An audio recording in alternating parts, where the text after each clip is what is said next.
श्रोता प्रेमियों, मैं राम सागर शास्त्री आप लोगों के समक्ष रखने जा रहा हूं चंद्रशेखर आजाद की कथा। देखिए, हमारा देश अनेक महापुरुषों, वीरों और क्रांतिकारियों से हमेशा हरा भरा रहा है। हमने जिस मातृभूमि में जन्म लिया है उसकी रक्षा करना हमारा परम कर्तव्य है। एक कवि ने लिखा है, जो भरा नहीं है भावों से, बहती जिसमें रसधार नहीं, वह हृदय नहीं है पत्थर है, जिसको स्वदेश से प्यार नहीं। देखिए, चंद्रशेखर आजाद का जन्म सन 1906 में मध्य प्रदेश के भामरा ग्राम में हुआ था, जो आज चंद्रशेखर आजाद नगर के नाम से प्रसिद्ध है। इनके पिता का नाम सीताराम तिवारी और माता का नाम जगरानी था। सुखदेव इनके भाई थे। चंद्रशेखर ने बचपन में भील बालकों के साथ रहकर धनुष बाण चलाना सीख लिया था। जिस समय चंद्रशेखर काशी में संस्कृत पढ़ रहे थे, उस समय अंग्रेजों का शासन था। अंग्रेजी सरकार द्वारा भारतीय जनता के दमन के लिए रॉलेट एक्ट बनाया गया था, जिसका विरोध करने के लिए जलियांवाला बाग में विशाल सभा हुई। उस समय जनरल डायर ने वहां गोलियां चलवाकर जनता को भून डाला।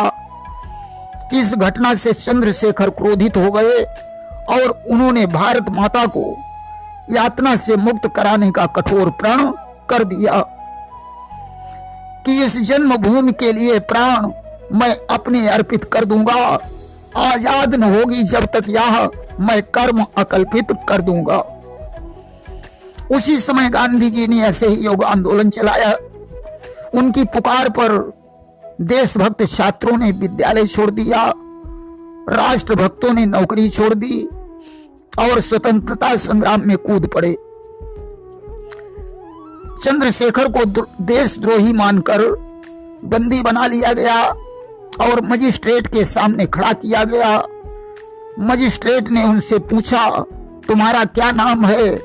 चंद्रशेखर ने कहा, आजाद। तुम्हारे पिता का क्या नाम है? चंद्रशेखर ने कहा, स्वाधीनता। मजिस्ट्रेट ने पूछा, तुम्हारा घर कहां है? चंद्रशेखर ने कहा, जेल खाना। इस पर मजिस्ट्रेट क्रोधित हो गया और उसने 15 बेतों की सजा सुनाई। चंद्रशेखर उस समय 16 वर्ष के थे।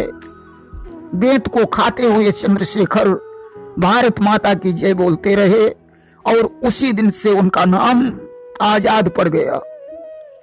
अब स्वतंत्रता संग्राम के लिए उन्हें पिस्तौल के निर्माण और बम के निर्माण हेतु धन की जरूरत थी। इसलिए उन्होंने भगत सिंह, राम प्रसाद बिस्मिल, अशफाक अली खां आदि को लेकर 9 अगस्त 1925 को काकोरी स्टेशन के पास रेलगाड़ी से सरकारी खजाना लूट लिया। इस कांड में पकड़े जाने पर कुछ लोगों को जेल हो गई और कुछ को फांसी की सजा हो गई, जिसमें राम प्रसाद बिस्मिल, अशफाक अली खां, रोशन सिंह, राजेंद्र नाथ, इन 4 को फांसी हो गई। परंतु आजाद और भगत सिंह सरकार की नजर से बच निकले। 1928 में साइमन कमीशन स्वाधीनता के झगड़ों की जांच के लिए आया। कमीशन के सारे सदस्य अंग्रेज थे। जनता ने उनका बहिष्कार किया। पंजाब के श्री लाला लाजपत राय पर पुलिस अफसर स्कॉट ने लाठियां बरसाई, जिससे कुछ दिनों बाद उनकी मृत्यु हो गई। आजाद ने भगत सिंह, राजगुरु से मिलकर स्कॉट को दफ्तर में जाकर मारने की योजना बनाई, परंतु स्कॉट के स्थान पर सैंडर्स मारा गया। अब ब्रिटिश हुकूमत क्रोधित हो गई। आजाद के नेतृत्व में भगत सिंह और बटुकेश्वर दत्त ने दिल्ली की केंद्रीय असेंबली में बम गिराया और भारत माता की जय का नारा लगाते हुए अपने को गिरफ्तार करा दिया। सरकार ने 3 क्रांतिकारियों को फांसी की सजा दे दी। आज तो भगत सिंह, राजगुरु और सुखदेव को फांसी हो गई। अब तो सारा भार आजाद के कंधों पर आ गया। वे अन्याय का बदला लेना चाहते थे। आजाद जब थक जाते थे तो मध्य प्रदेश के सातार नदी के तट पर चले जाते थे, जहां हनुमान जी के मंदिर में दर्शन करने के पश्चात पर्वत की गुफा में विश्राम करते थे और यही सोचते थे कि सातार नदी के इस तट पर जननी की मुक्ति सोचता हूं, शासन की महाशक्ति से वह लड़ने की युक्ति सोचता हूं। एक दिन आजाद फूलबाग की सभा में शस्त्र क्रांति के विरुद्ध एक नेता का भाषण सुन रहे थे। वहीं गणेश शंकर विद्यार्थी ने चंद्रशेखर से कहा, देखो आजाद, नेता की अनजानी बातों पर ध्यान मत देना। गणेश शंकर विद्यार्थी जानते थे कि कहीं आजाद को गुस्सा आ गया तो वह इस सभा को क्षण मात्र में भंग कर देगा।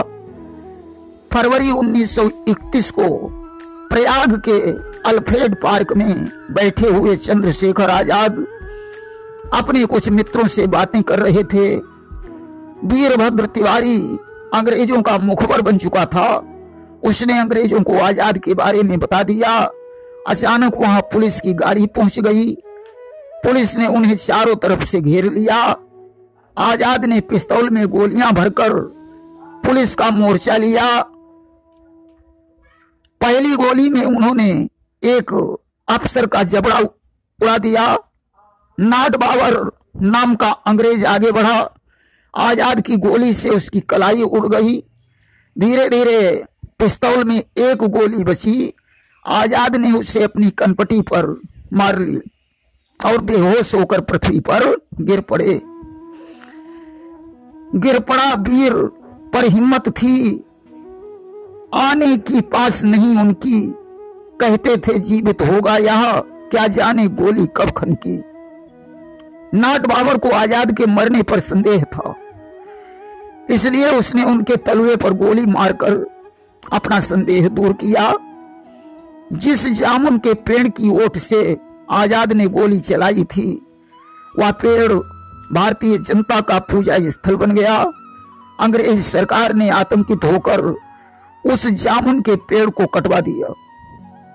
देखिए, वीरभद्र तिवारी जिसने आजाद की मुखबरी दी थी, रमेश चंद्र गुप्ता ने क्रोधित होकर उरई में उस पर गोली चलाई, परंतु वीरभद्र बच गया और रमेश चंद्र की 10 साल की सजा हो गई। कहते हैं शहीदों की मजारों पर लगेंगे हर वर्ष मेले, वतन पर मरने वालों का यही बाकी निशा होगा। प्रेम से बोलिए भारत माता की जय।